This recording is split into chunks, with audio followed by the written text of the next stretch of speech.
ఈ సామాజిక సత్యం అంటే ఇంచుమించుగా ప్రాపంచిక సత్యం అని మనం తెలుసుకోవచ్చు. ఏంటంటే భూమి మీద మనం ఏ కర్మ చేసినా ఫలితం ఉంటుంది.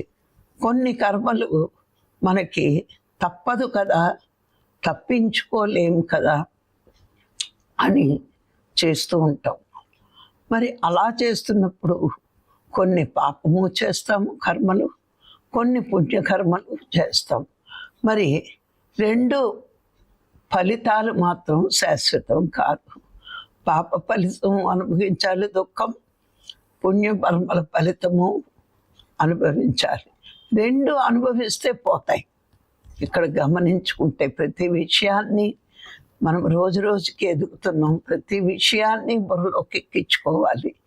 ఈ పాపం కానీ పుణ్యం కానీ అనుభవిస్తే ఆ కర్మఫలం పోతోంది, కానీ జ్ఞానఫలం ఆ పరమాత్ముడు కృప వల్ల మనకు వచ్చినప్పుడు ఇది పోక్కర్లేదు, పోదు కూడా. ఇది శాశ్వత ఫలం. ఇక్కడే చాలామంది ప్రాపంచిక జీవితంలో ఉన్నవాడికి అర్థం కాని విషయం ఈ ఒక్క విషయమే. ఇప్పుడు మనం పుణ్యం ఉంది, జన్మ తీసుకున్నాం, భోగాలను అనుభవించేసాం, అయిపోయింది. ఆ జన్మలో అనుభవించాం కాబట్టి పుణ్యఫలం అయిపోయింది. అలాగే పాప ఫలము ఉంది. ఈ అంతా దుఃఖాలు, బాధలు, కష్టాలు, కన్నీళ్ళు అనుభవించేసాం. ఆ కర్మ ఫలము అయిపోయింది.